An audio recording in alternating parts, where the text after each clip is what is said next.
Well, I just sit here listening, and I just feel that you know what I'm saying. The reason why the kids is out here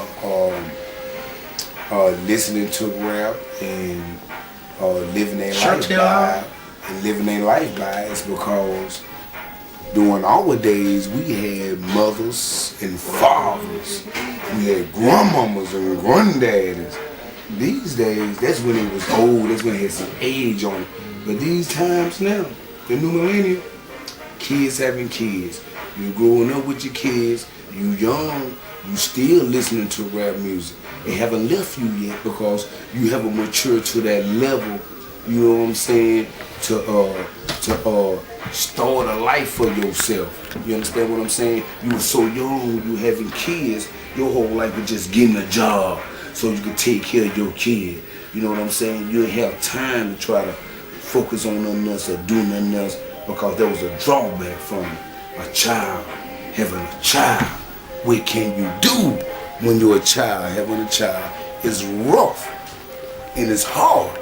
And so when they coming up like that, hey, you can't stop it. And it's gonna continue to happen. They getting younger and younger. 13 years old, 14 years old having baby. You understand what I'm saying?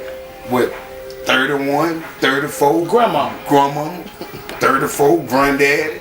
You ain't gonna stop it. It's the new thing. It ain't gonna stop it. Only thing we gotta do now is the elderly's gotta educate and help the ones that wanna be helped. That's the only way they gonna be saved. That's it. That's the only way they gonna be saved, man. Doing like y'all young cats out here doing this right here. Y'all gonna be the one to save some of these kids, man. That's it. It's gonna be y'all out there talking to these kids. Y'all gonna be the one that gonna save these kids, and hopefully y'all probably save some of the parents, cause they still young too, man. They still got to grow. They life got messed up for having babies at a young age. And I think all of it came from listening to this rap music and TV. You know what I'm saying? They don't got real voting now. Kids that with lingerie on, you know what I'm saying, advertising sex like it ain't nothing. Like it's easy to just, for fun to go out there and just have sex. That's the way they make the sound. With the cartoon. Having fun sex. Cartoon got sex in it. But I had met a guy, I think he's from Bahamas. I think from the Bahamas, if I'm not mistaken. And I think it was David friend. He was coming over here, you know what I'm saying? He was dealing with TV station, something like that, dealing with that. But anyway, he was coming over to the United States to ban BET from their country. You understand what I'm saying? Because it was a bad influence on their kids. And they saw the change in their kids when they started viewing BET in their country. So they came all the way over into our country to get that cut out because they want their kids, you know what I'm saying, to be listening and getting influenced by something else other than rap. That's all you want to do is go up and want to be a rapper. The lifestyle they live it, they getting the way it's easy to them. You know what I'm saying? With all these drugs and everything out here. So you know what I'm saying? It's just gonna be hard, man. Can I ask you a question? Hey, what's the difference between the upbringing that you had and the upbringing that you see in the world today? What's the difference? The difference is, the biggest difference that I see is the age in the parents, man. That's it. That's it. It's the age. Like the parents, they too young, man. They still living a young life. Their kids wear Jordans. They want some Jordans. They listen. Long as them, and then their moms and dads still listen to rap music. Okay, now the kids still listen to rap music. Feel what I'm saying? Because they is still on that level where rap music is interested in them. They still young. You understand what I'm saying? I just want to share something real fast. You know, it's the rappers with the most graphic and explicit lyrics that's getting these awards at the Grammys. Right. Who's giving these Grammys away? Somebody that's not even in our community, that's praising somebody for destroying our community. You know, and we still going in the cycle. It's a cycle, so we got to break the cycle. Somebody got to break these chains. Somebody got to. And it don't got to be no white man on a white horse to do it either. That's right. You know what I'm saying? Because I heard somebody tell me, if you can rape the mind, you can control the body. You know what I'm saying? So in a sense, what I mean by that is, if you pollute the mind with all this filth, that we're listening to. In the same token, you can have them going out doing the things and glorifying the things that they hear people out here doing. That's right. You see what I'm saying? And dude, that is, man, and that's what's happening. That's what's happening. When you coming from a positive perspective, you won't get respected. But when you coming from a negative perspective, they glorifying your big wheels. David, your whips and chains. You feel what I'm saying? If they only knew what whips and chains was really all about. You see what I'm saying? There's nothing to glorify in that. We as a whole, our community, mothers and fathers, sisters and brothers, aunts and cousins, we all got to unify and build together, man, and put this down.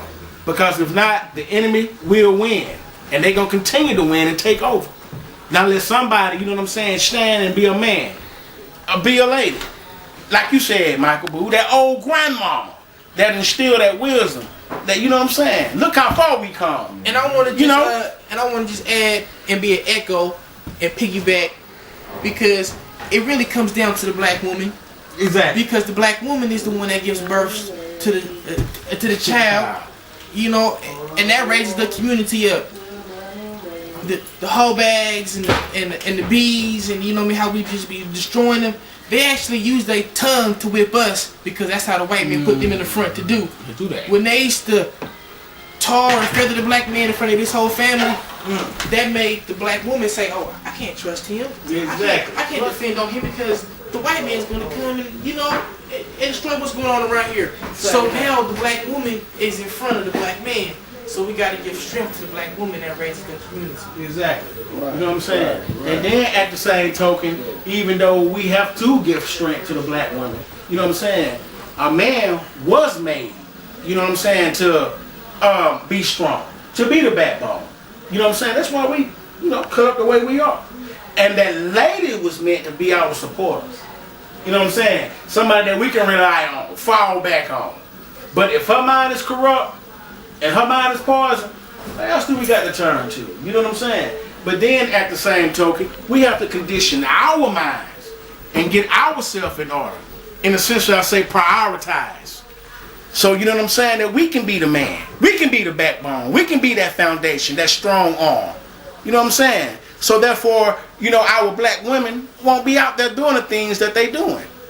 Because, you know, the majority of the reason why they're out there doing the things that they're doing, because, you know, what they say that we all incarcerated. All the good men incarcerated.